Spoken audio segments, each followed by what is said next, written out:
Hi friends, welcome to my channel. இந்த video நம்ம என்ன பார்க்க போகிறோம்னா 11th Tamil quarterly exam question paper தான் பார்க்க போகிறோம். நான் ஏற்கனவே 11th தமிழுக்கான இம்பார்ட்டன்ட் கொஸ்டின் அப்லோட் பண்ணியிருக்கேன். அதை பார்க்காதப்போ இந்த வீடியோ பார்த்துட்டாங்க. சரி, பாங்க கொஸ்டின் பேப்பர் பார்க்கலாம். மொத்தம் 14 நோடு எழுதணும். அப்புறம் பகுதி 2 2 மார்க். ஃபஸ்ட்டு பார்ட்டில் மொத்தம் 2 எழுதணும். இனம் மொழி குறித்து ரசூல் கமர்ஷியல் பார்வையை குறிப்பிடுக. இது இம்பார்ட்டன்ட் கொஸ்டின். ஏதிலி குருவிகள் எங்கோ போயின தொடரின் பொருள் அது. இது ஃபஸ்ட் 2 கொஸ்டின் வெரி இம்பார்ட்டன்ட், கேட்க வாய்ப்பு இருக்குது. 8 தொகை நூல்கள் யாவை? ஒளி பற்றி நீலகேசி கூறும் அறிவியல் செய்தியாது. அடுத்து செகண்ட் பார்ட்டில் எவையேனும் 2னுக்கு விடையளி. 2 கொஸ்டின் எழுதினா போதும். பேச்சு மொழி எழுத்து மொழியை காட்டிலும் உணர்ச்சி வழிபாட்டு சக்தி மிக்கது ஏன்? இது இம்பார்ட்டன்ட் கொஸ்டின்.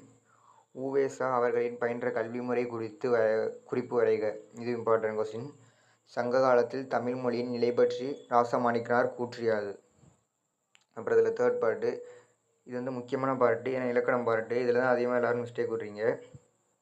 இலக்கணம் பார்ட்டில் ஃபஸ்ட்டு பிறமொழி சொற்களை தமிழ் படுத்துக. வாடகை மாதம் இந்த மாதிரி புக் பேக்கில் இருக்குது. தொடரில் உள்ள சொற்களை ஒழுங்குபடுத்தி 2 தொடர்களாக்குக.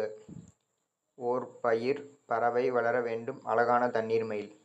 இந்த 2 சொற்றொடர்லேருந்து 2 சென்டென்ஸ் ஒழிஞ்சிருக்கு, கண்டுபிடிச்சி எழுதணும். இதுவும் புக் பேக் தான். குறை மயங்கொழி சொற்களை ஒரே தொடரில் அமைத்து எழுதுக. இந்த 2 வார்த்தையும் ஒரே தொடரில் வர மாதிரி எழுதணும். இதுவும் புக் பேக்கில் இருக்குது. கல்வி கேள்விகளில் சிறந்தவர் தம் தீமைகளை புரிந்து பேசுவர். வல்லினமிகள் இட்டு எழுதுக. இப்பு இக்கு இந்த மாதிரி சேர்த்து எழுதணும். அறிவில்லாதவன் சொல்லை பிரித்து சேர்த்து எழுதுக. இந்த அறிவில்லாதவங்கிற சொல் பிரித்து சேர்த்து ஒரு தொடர் எழுதணும்.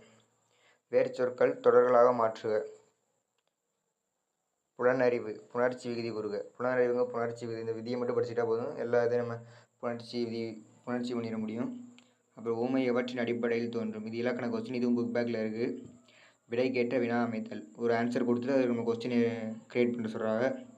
அப்புறம் பகுதி 3, நூல் ஒன்றின் முகவுரையில் இடம்பெற வேண்டுமென நன்னூல் குறிப்பிடுகிறது. எவற்றை குறிப்பிடுகிறது? இது இம்பார்ட்டன்ட் கொஸ்டின். சங்க காலத்தில் நடைபெற்ற சமூக நிகழ்வு வெள்ளி விதியர் பாடலில் காட்சிப்படுத்தப்பட்டுள்ளது. இது அவ்வளோ இம்பார்ட்டன்ட் இல்லை. ஏவல் மறுக்கும் சிறு விளையாட்டி அறிவும் ஒழுக்கமும் யாண்டு உணர்ந்தார்கோள். இடம்சுட்டு பொருள் விளக்கு. இந்த இடம்சுட்டு பொருள் விளக்குங்கிற கேட்டிருக்க கொஸ்டின் இம்பார்ட்டன்ட். இந்த மாதிரி இருக்க எல்லா கொஸ்டினும் பார்த்துங்க. இதுலேருந்து கண்டிப்பாக ஒரு கொஸ்டின் வரும். தென் இதில் அடுத்து என்ன இம்பார்ட்டன்ட் கொஸ்டின் மட்டும் சொல்கிறேன். 36 வேதி கலப்பில்லாத பூச்சிக்கொல்லி நடைமுறைக்கு சாத்தியமா? கருத்தை விளக்கு. இது இம்பார்ட்டன்ட். சமண பள்ளிகளும் பெண் கல்விகள் குறித்து எழுத. இதுவும் இம்பார்ட்டன்ட். அடுத்து பிரிவு 3 ஃபஸ்ட்டு அணி நயம்பாராட்டுக தமிழாக்கம் தருக. இந்த மாதிரி கொஸ்டின் தான் கேட்பாங்க. அணி மொத்தம் 4 அணி தான் இருக்கும், அதை படிச்சுங்க. நயம்பாராட்டுக புக் பேக்கில் இருக்க பார்த்துங்க. தமிழாக்கம் தருக இதுவும் புக் பேக்கில் இருக்குது. தென் 6 மார்க். திருமலை முருகன் பல்லு கூறும் வடகரை தென்கரை நாட்டு பாடல் வழி இயற்கை வளங்களை விவரிக்க. இது நம்ம இம்பார்ட்டன்ட் கொஸ்டினில் சொல்லியிருந்தோம். குடையில் சிறந்து விளங்கும் வள்ளுவம் கூறும் ஒப்புரவு வரிதல் அகராம் வழி விளக்குக. இயற்கையோடு இணைந்த வாழ்வு நடத்திய தமிழர்களின் வாழ்வில் இருப்பிடங்கள் இவர்களும் இயற்கையோடு இணைந்து எழுதின. கூற்றினை மெய்ப்பிக்க. பௌத்த கல்வி சமண கல்வி மரபொழி கல்வி முறைகளால் தமிழ் கல்வி முறையில் ஏற்பட்ட பல்வேறு மாறுதல்களை விவரிக்க. இதுவும் நம்ம இம்பார்ட்டன்ட் கொஸ்டினில் சொல்லியிருந்தோம்.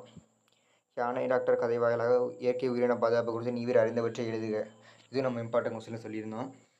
பாரதியின் இதழாளர் முகம் குறித்து நீங்கள் அறியவனே ஆவை. இதுவும் நம்ம இம்பார்ட்டன்ட் கொஸ்டினில் சொல்லியிருந்தோம். ஸோ நம்ம சொன்ன கொஸ்டின் மட்டும் படித்தா போதும், கண்டிப்பாக உங்களால் 3 6 மார்க் அட்டன் பண்ண முடியும். அப்புறம் மனப்பாட பாட்டு. உண்டால் அம்மா என தொடங்கும் புறநானூற்று பாடலை எழுதுக. பெரிதென முடியும் குரலை எழுதுக. மனப்பாட பாட்டு நீங்கள் புக் பேக்கில் இருக்க படிச்சுக்கணும். ஸோ அவ்வளோதான். இந்த மாடல் கொஸ்டின் பேப்பரை வச்சு பார்த்துங்க. நம்ம சொன்ன 6 மார்க் மட்டும் படித்தா போதும், அதுலேருந்து அதிகமாக வந்திருக்கு. ஸோ தேவையை பிடிச்சிருந்தால் லைக் பண்ணுங்கள், ஷேர் பண்ணுங்கள், கமெண்ட் பண்ணுங்கள். மறக்காமல் கல்வி கிங்ஸ் சேனலை சப்ஸ்கிரைப் பண்ணுங்கள்.